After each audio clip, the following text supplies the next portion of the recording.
this is the moment you've all been waiting for. Presenting the master of the real estate deal and entrepreneur champion of the world, Chris, the negotiator Levin.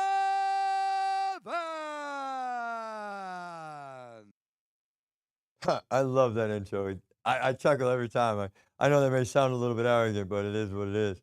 Listen, Mindset Monday, I'm Chris Lavin, and what I'm here to do is to help you set your mindset right, primarily around the real estate business, but in life and business in general. So I walked into the office the other day, and my partner, my friend Nate, is literally in the studio here, and he's got his laptop set up, and he's on the phone with a broker. And I walk into my office, which is right over there, and I'm hearing this guy going, Nate, like boom, boom, boom. What are you doing with this? What's your value? What are you doing? Like, and I'm like, holy cow, what the heck is that? So I come walking around, and this guy's on Nate's laptop, and I'm like, dude, like, what is this? And so when the guy finally got around to taking a break, because he's like, boom, boom, boom, boom, boom, Machine Gun Kelly, I was like, hey, man, how long you been a New York detective or investigator? And the guy goes, what?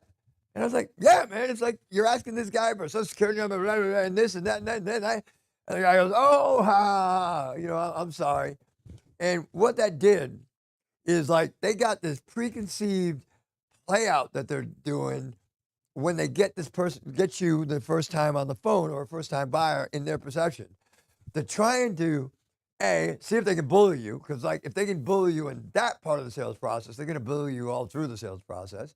And they're trying to really kind of knock you off your square and take advantage of you. And they're trying to find out whether you're worth wasting their time on. What do I mean by all this? So you can be new to this industry and not be a waste of time. By me saying that to the guy, I broke his like verbal cycle or his plan, his rhetoric, and now all of a sudden he started laughing. But more importantly, I took it from this stance and I got him on his heels, backing up. So, I can then go in there, pow, pow, pow, pow. And then as the conversation progressed, I went on, and because now he's not talking anymore, right? He's now listening. I went on to kind of tell him what Home Invest is all about. Because one of the things that I'm sure if you've been coming around for a while is that that Home Invest is about more than just making money. We're about the more and believing more, right? You already know that, so I'm not going to go into that with you again. But I laid that out, only to find out the guy says, well, man, I'm a big Christian. And I responded to the guy, yeah, you're a pretty big dude. I'd hate to see you in a back alley, right? We got to go at it. And chuckle, chuckle, chuckle, laugh, laugh, laugh. So I used uh, the humor that I'm really good with, it's who I am, to break this tense situation and to really break the ice, right? And now went through the conversation, blah blah blah, and we've got some follow up, and a lot of good is going to come from that conversation. But the bottom line is, I took him from his position of comfort, right, his fighting position, and I knocked him out of his box and put him on his heels. Now, funny story, most of you know Nate, and if any of you watch the Opportunity Zone, you notice or can tell the difference in our personalities. He's very logical, very steady. Let's use the word steady. Steady. Yeah, that's a good word for Nate. He's really super nice. Won't say a negative thing or won't we speak outlandishly. I'm from the Northeast. I can't keep my mouth shut. It's just who we are as people.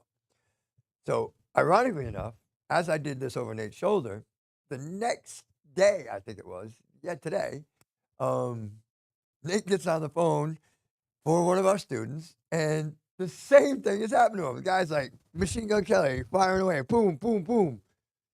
And Nate was like, yo, dude, when he finally takes a breath, just, how long have you been a prosecutor? Right? Because he was just drilling him with questions and drilling him with questions. And then I watched that whole conversation change, right? That humor, that levity, softened it up. What happens is like a lot of times these guys get on the phone with people and it's just a very negative conversation. But if you go in there and you're different, and you've got to use comedy correctly to lighten the mood.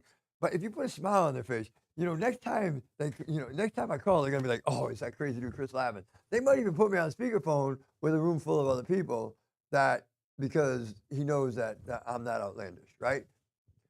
So what's really going on here is I'm building a rapport or a reputation. I'm sorry, not a reputation, a relationship with the broker so that when I call looking for deals, he's going to remember me.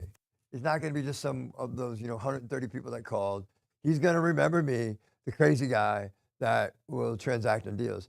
But the other thing that you've got to balance that with is like I discussed and talked to him about the seriousness of what we do and the real side of the business transaction stuff.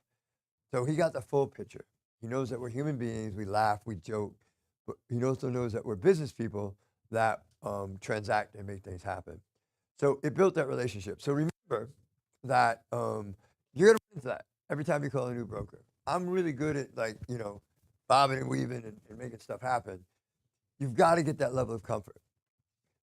The way that I have found that you get that level of comfort is you really have got to get to that place in your mind where you truly believe that the transaction you're entering into benefits both sides. Like, I won't get into a transaction where people hate me afterwards. Like, I just won't. It's not worth the energy in my life to do anything like that. So that's one of the things that we do in this process of negotiation is we get the seller on the phone so that we establish a personal connection so that everybody is happy. And one of the things that is crucially important when you're dealing with a broker is you make them think, and they probably should be, that they're an important part of this transaction. What do I mean by that? In that conversation with that guy, that broker, and I really don't even honestly recall his name. Nate spent a little more time with him than I did. We got to the point where I was saying, let's get some transactions done so we're a team now, can get you paid. We can get you paid. Now he's thinking, I'm thinking, my job is to get him paid. Tell you what, he's going to remember me and put me at the top of the list of people he wants to transact with because I'm saying, let's get you paid, dude. Let us work together to get you paid. And what happens when he gets paid?